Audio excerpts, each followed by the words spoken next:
All right, Jason Peterson joining us from Turbine Digital right now. Good morning, Jason. How are you doing? Good morning, guys. How you doing? We're doing really well.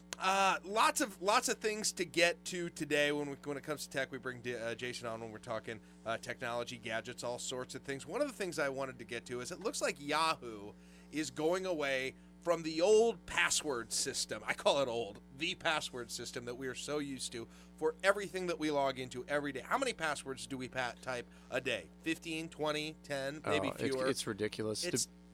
Go ahead. I was going to say, depending upon what you're doing, at the very least, someone's going to be typing a password at least 2 or 3 times a day in terms of what you're accessing. But trying to manage all that's it's a nightmare. It's a pain. We've talked about it a lot. I've never contemplated necessarily that there would be a post-password world.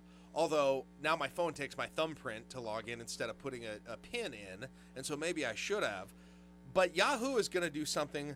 I don't know that it sounds more convenient because they text you a different code every time that you want to log in through your phone, and this is essentially how it works. So I don't know that it's better, but maybe it's the first step of to a post-password world. What do you think? Well, what's ironic is I use the same kind of technology for Facebook. Yeah. If you change your security settings in Facebook, you can have the same thing where if you go into a device that's not been used before, like a different browser, different computer, it texts you a password. So, it's cool. I think if you're concerned about security, it is a great way so that you're not using the same password every single time. But in terms of convenience, I guess if you don't mind it being texted to you, I think it's nothing super it's not rocket science what they're doing, but I think it's a good idea. So it's something that has actually been around in other forms, but as a security option. It is, yes. It's not a default in Facebook, but I've used it and I've really liked that setting. Is the future more going to be like what you see on some of these phones, where it'll take a thumbprint? Do you think that's where the future of security, where passwords, those sorts of things are? Because it's not, there are all kinds of problems with password technology, it seems like, and it does make sense to go in a different direction. But what is it? Yeah, I think, we talked about at one point somebody had figured out how to hack some of the fingerprint stuff, but I think that's going to get sophisticated enough that unique identifiers are going to be the way that passwords are done in terms of authenticating access to a bunch of different stuff. So, yes, I think it's not a far reach to say that we're going to get away from punching in numbers and letters eventually. That's good. How far away is that stuff?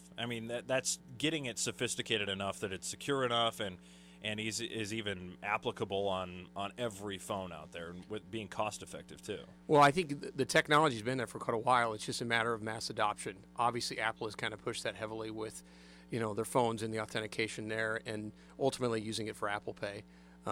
I don't think it's that far away. I think in the next 5 years, I think you're going to see this stuff dead. I think you're going to see unique identifiers like fingerprints being used for authenticating all kinds of stuff that we use for access, for purchases, things like that. So I think it's only a matter of time.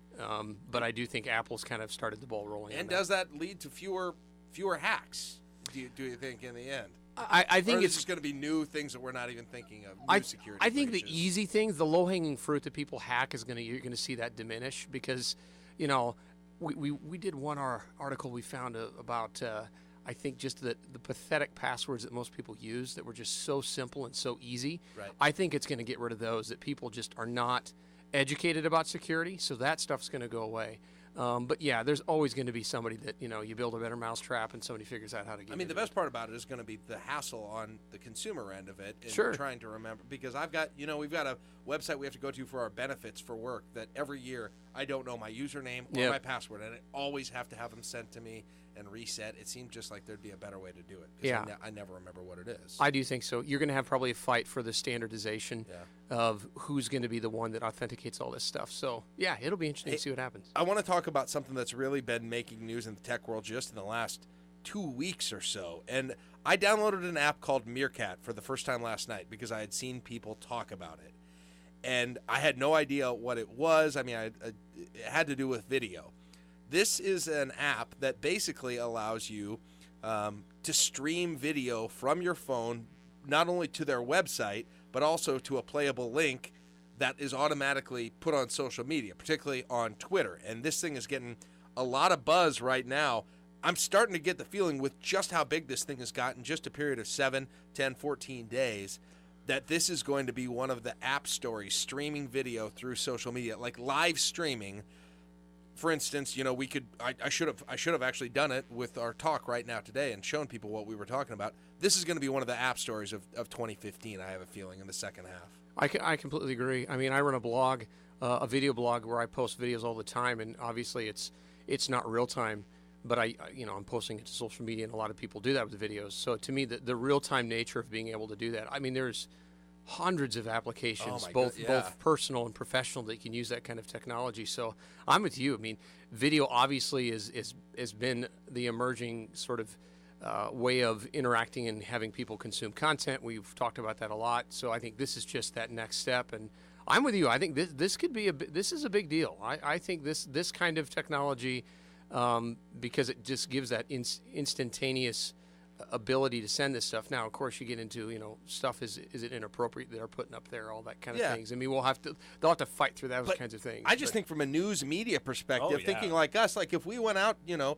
cover a fire, obviously we do newscasts and we'll do a call in or something like that. But we'd be able to bring you live video of something that was happening right there without having a camera crew, of course, or anything like that. And then immediately people would get a push notification. Hey, KLIN is on the air, or excuse me, on Meerkat or whatever app that it is right now. You can see live video of the fire or the crash scene or maybe something good, the national championship party. Here's one thing you run into, though, and this has already happened in Lincoln, where Lincoln police have had to ask the media to not put on Twitter positions of police officers, standoff situations, and things like that. There are going to be more situations like that. So it's not only is it, yes, it is a news opportunity for the news organizations, but there's going to be a responsibility that comes with it too. Yeah.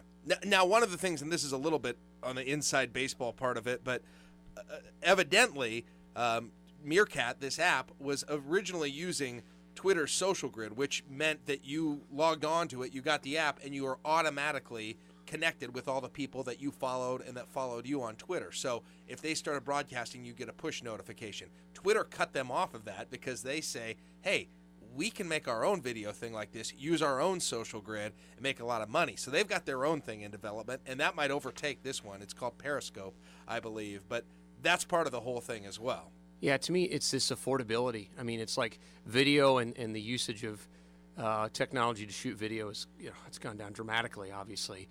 And this is just another one, doing live streaming. I mean, that was extremely expensive. You needed massive amounts of equipment. So you put this in the palm of someone's hands.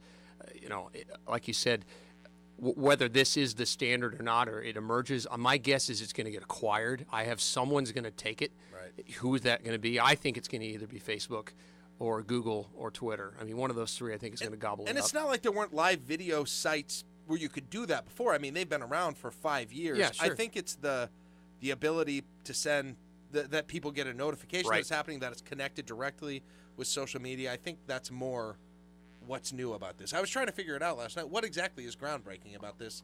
I don't know, but it's caught fire. I think it's a convenience. Like you said, a lot of it is the refinement of these innovations where it's been around, but now if they make it easy to use and they make it efficient to integrate with stuff that's already there, like social media and the different platforms, I'm excited to see where this goes. Real quick, you can now use Facebook to send money to your friends. Is this something we're going to see in more social media connections where you can use it like you would PayPal, for instance? I think it's not groundbreaking, but rather than doing dumb things like Bitcoin and things like that, I think this is, for people that are giving gifts and trying to do kinds of stuff, for birthdays and things like that and anniversaries. I mean, Facebook's a social place if they can have some commerce part of it to it. I think it's just going to add to that experience of just, people interacting with people and doing stuff like that. Oh, man, that's going to be so disappointing. Grandma sends you $5 via Facebook, rather than in the mail. You can open the card. And rather than all the quarters taped in the number of your age. Oh, it's just childhood isn't going to be the same anymore. Absolutely. I bet out in Omaha at PayPal, they're not too happy about hearing that because that's as big of a competitor, I think, as PayPal has had since their inception, and they've been around a very long time. All right, Jason, we're out of time, but we do appreciate it. You can always follow Jason on social media. Follow him Facebook and Twitter. This is Turbine.com to get more thoughts on what's happening with social media, technology, marketing, et cetera, et cetera. Thanks, Jason. We appreciate it. Thank you, guys. 8:51, 34 degrees in the capital city. Jack and Dave in the Morning Sports next on KLIN.